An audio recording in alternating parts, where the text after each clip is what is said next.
Panorama group, जो सोचता है वो करता है।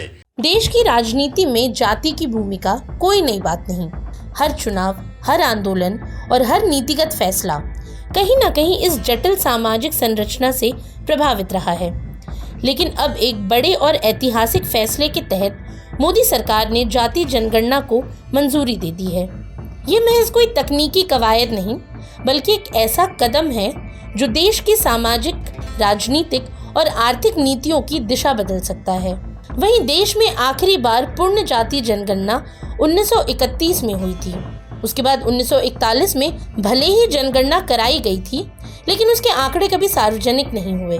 1951 में जब आज़ाद भारत ने पहली जनगणना कराई, तब केवल अनुसूचित जातियों और जनजातियों को उसमें शामिल किया गया।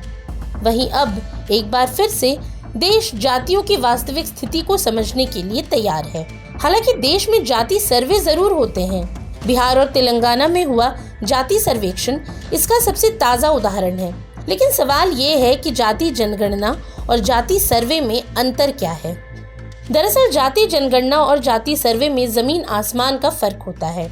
जाति जनगणना केंद्र सरकार द्वारा संचालित राष्ट्रीय जनगणना का हिस्सा होती है और इसके लिए बाकायदा संसद से पारित सेंसस एक्ट 1948 लागू होता है, यानी इसका कानूनी आधार बेहद मजबूत है।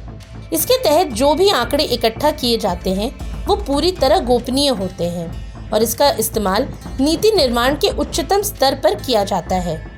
वहीं दूसरी ओर जाति सर्वे राज्य सरकारों द्वारा अपने स्तर पर कराया जाता है। इसकी कानूनी हैसियत वैसी नहीं होती जैसी राष्ट्रीय जनगणना की होती है।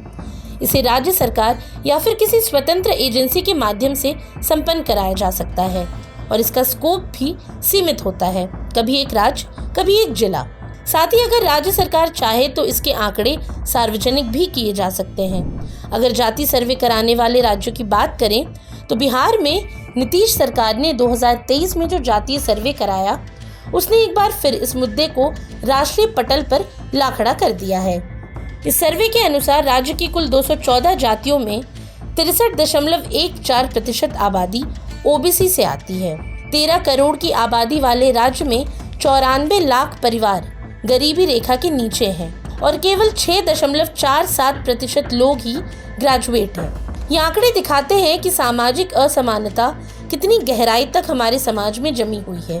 वहीं साल 2014 में कर्नाटक की सिद्धरमैया सरकार द्वारा कराया गया सामाजिक एवं आर्थिक सर्वे कर्नाटक में एक बड़ा राजनीतिक मुद्दा बना। रिपोर्ट को कभी पूरी तरह सार्वजनिक नहीं किया गया, लेकिन कुछ जानकारियां जरूर लीक हुई। इनसे पता चला कि राज्य में 192 नई जातियां सामने आईं और पारंपरिक रूप से प्रभावशाली माने जाने वाले समुदायों लिंगायत और वोक्कालिगा की संख्या अपेक्षाकृत कम निकली। इसके चलते राजनीतिक समीकरण तक हिल गए थे। इसके अलावा फरवरी 2025 में तेलंगाना सरकार ने भी जातीय सर्वे कराया, जिसमें बताया गया कि राज्य की कुल आबादी 3.7 करोड़ है। इस सर्वे ने ये खुलासा किया कि मुस्लिमों को छोड़कर 46.25% आबादी पिछड़े वर्ग से ताल्लुक रखती है। अनुसूचित जातियों की संख्या 17.43%, अनुसूचित जाति की 10.45% और मुस्लिम पिछड़े वर्ग की 10.08% पाई गई। ये आंकड़े राज्य की सामाजिक संरचना को समझने में बेहद कारगर साबित हुए। अब गौरतलब है कि जाति जनगणना केवल संख्या जानने की कवायद नहीं, बल्कि एक सामाजिक न्याय की बुनियादी नींव को मजबूत करने की दिशा में एक बड़ा कदम है। इससे न केवल ये साफ होगा कि किस जाति की कितनी आबादी है, बल्कि इससे सामाजिक, शैक्षणिक, आर्थिक और पिछड़ेपन की सटीक तस्वीर भी सामने आएगी। इससे आरक्षण की नीति को भी वैज्ञानिक आधार मिल सकेगा और सामाजिक प्रतिनिधित्व को न्यायपूर्ण तरीके से लागू किया जा सकता है। हालांकि देश के इतिहास में ये क्षण एक महत्वपूर्ण मोड़ साबित हो सकता है। एक तरफ ये जातीय पहचान को राजनीतिक हथियार में बदलने की कोशिश के तौर पर देखा जाएगा, तो दूसरी ओर सामाजिक न्याय के लिए लंबे समय से चल रही मांगों का जवाब भी हो सकता है। अब देखना ये होगा कि इस जनगणना के आंकड़े जब सामने आएंगे तो देश की राजनीति और समाज में क्या बदलाव आएंगे। लेकिन इतना तय है कि भारत अब खुद को एक नए चश्मे से देखने के लिए तैयार है।